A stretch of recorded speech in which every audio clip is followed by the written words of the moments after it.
I'm here in East Dallas where this 35-pound chain was found tethered to a 20-pound dog. The animal advocate I spoke with wants to make sure no animal is left chained outside in these freezing temperatures. This is Peter and Emily. Oh my God. Emily. They're rescue prairie dogs. Shelby loves animals.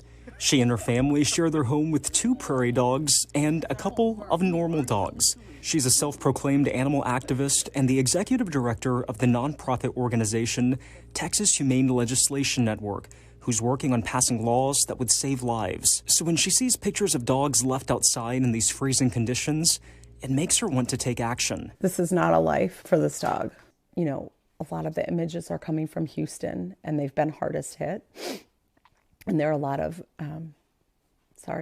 guard dogs that are used at businesses that have they have nothing. They had no shelter. And so, you know, it just kind of hits you mentally.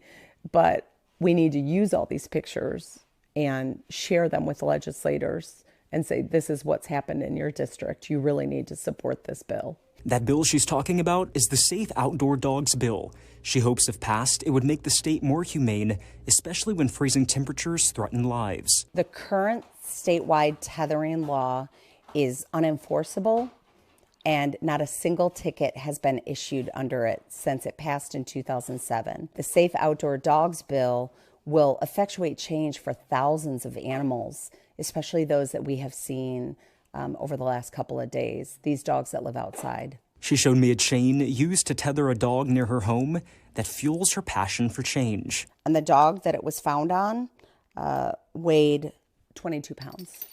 As you can see, it was right here, and they used it. It's a tow truck tire chain, totally legal throughout the statewide definition. And this is what we're trying to ban.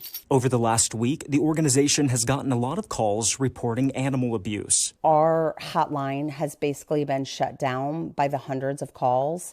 I think I currently have 80 voicemails, hundreds of texts, because people are so concerned about these dogs that have no shelter right now.